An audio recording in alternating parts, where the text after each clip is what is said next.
Earl the Squirrel.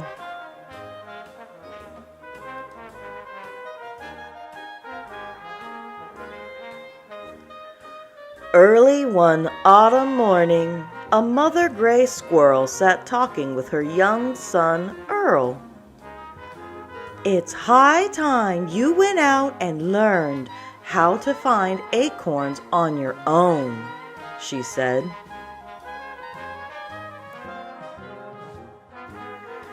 But Earl didn't know the first thing about finding acorns.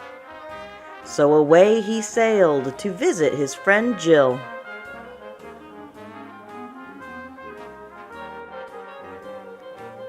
"Good morning, Earl," said Jill.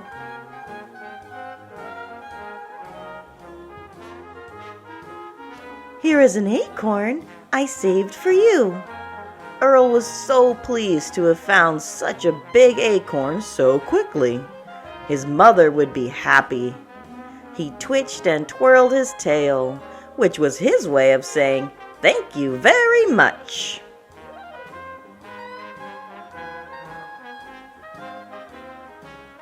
"And here's a nutcracker to help you open it," added Jill.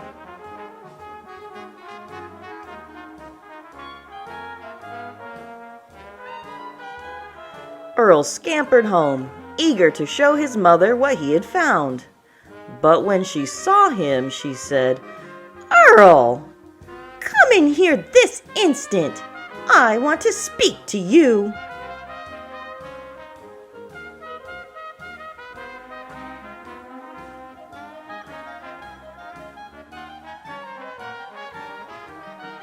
"Who ever heard of a squirrel needing a nutcracker? Why, it's absurd," his mother scolded. "You got it from Jill, didn't you? I'll bet she gave you the acorn too. That girl is making you the most spoiled squirrel in the world. Now take that nutcracker right back."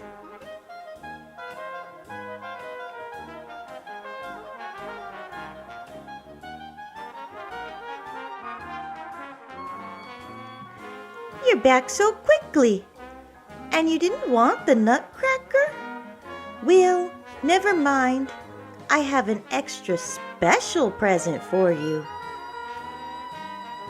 And she tied a beautiful red scarf neatly around Earl's furry neck.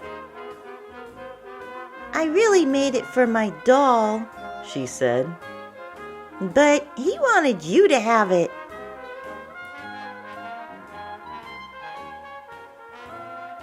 How proud Earl was of his scarlet scarf.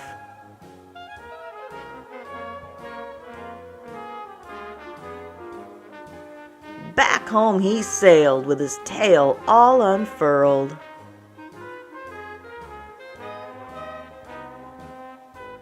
But when his mother saw the scarf, she said, "Earl, come in here this instant. I want to speak to you."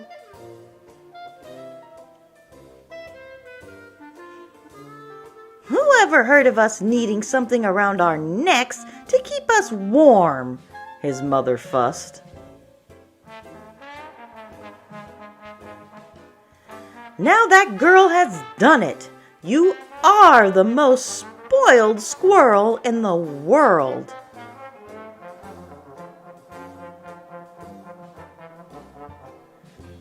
Earl knew his mother was right. That night, after supper, he tied his scarf into the shape of a sack.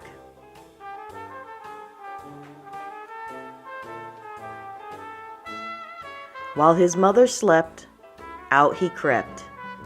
Earl wanted to show her that he could find an acorn on his own.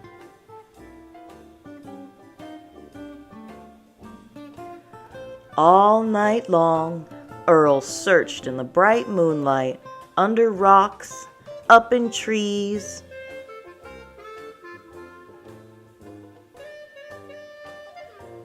And inside empty old moleholes, without finding one single solitary acorn anywhere.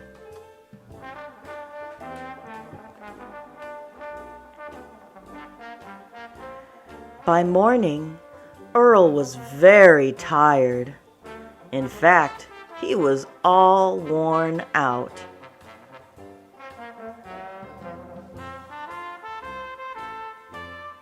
His ears were getting cold. He tied the scarf around his head. "That's better," he said to himself.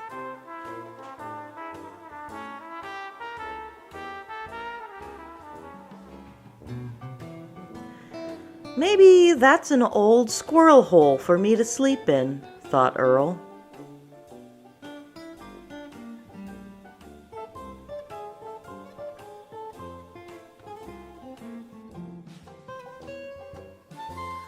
But look who was inside, "Oh, excuse me," said Earl. I didn't know you lived here." Who did you think lived here? Hooted the great horned owl loudly. And who ever saw a squirrel wearing a scarf?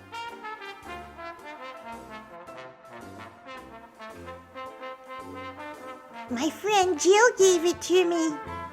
Earl said proudly. "By the way, could you tell me where I might find an acorn?" An acorn? Hooted the great horned owl. Why, certainly. There's a giant oak tree over there full of acorns. But I wouldn't go anywhere near it if I were a squirrel wearing a scarlet scarf.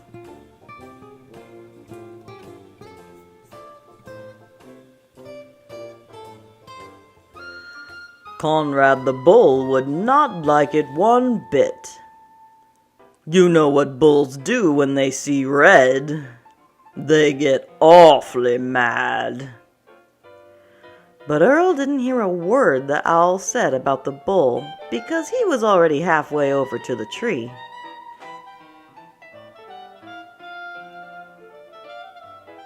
And look who was snoozing there, so peacefully. Conrad. Earl hopped up on top of the bull's burly back. He didn't see Conrad's long, sharp horns. All he saw were acorns galore.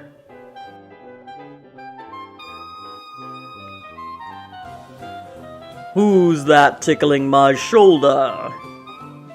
The big bull smoldered.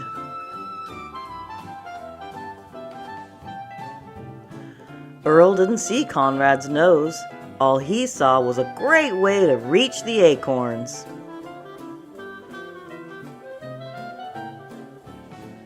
And all Conrad saw was Earl's scarf. Just then,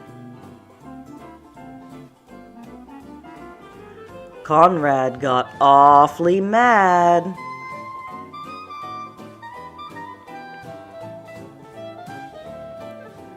With one flying leap, Earl escaped up into the tree. But his scarf had come untied.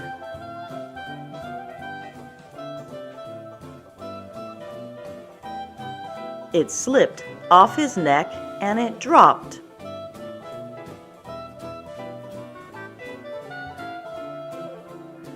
Quick as a flash, Earl reached down and snatched his scarf.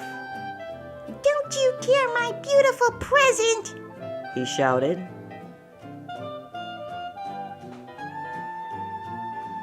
Conrad snorted and charged with all his might. He charged right into the tree, and his horns got stuck. He pulled and yanked until he shook poor Earl out of the tree.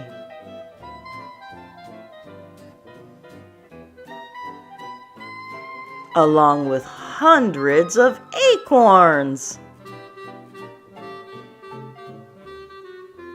Bonk!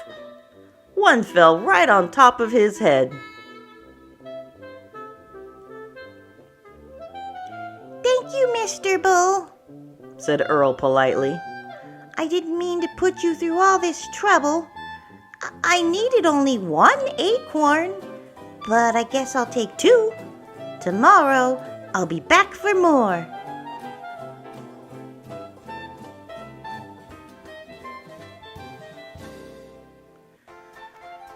After tying 2 acorns in his scarf sack, Earl threw it over his shoulder and hurried back home as fast as he could scamper. Conrad grunted and groaned until at last, with a powerful yank, he freed his horns from the tree. Down the hill he reeled, head over heels, until he was out of sight.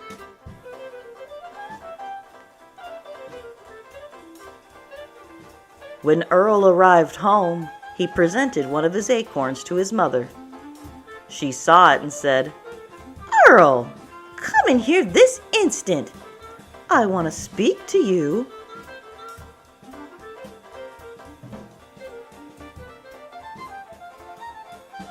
Once inside, his mother took a bite of her ripe acorn. My, this is the most delicious acorn I've ever tasted. How did you find it?" "Oh, my lucky scarf helped me," said Earl happily. After his mother finished her acorn, he went to pay Jill a visit.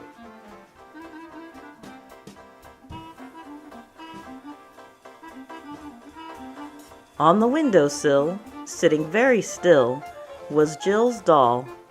After taking out the acorn, Earl tied his scarf around the doll's neck. "Here, sit. I don't think I need this anymore." Then Earl gave his tail an extra twirl. And before he swept away, he left the acorn for Jill.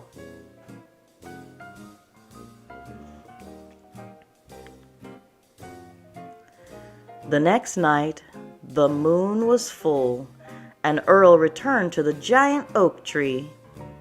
Thanks to Conrad, there were plenty of acorns scattered on the ground for tomorrow. But tonight, Earl scampered up to a high branch and picked one for himself.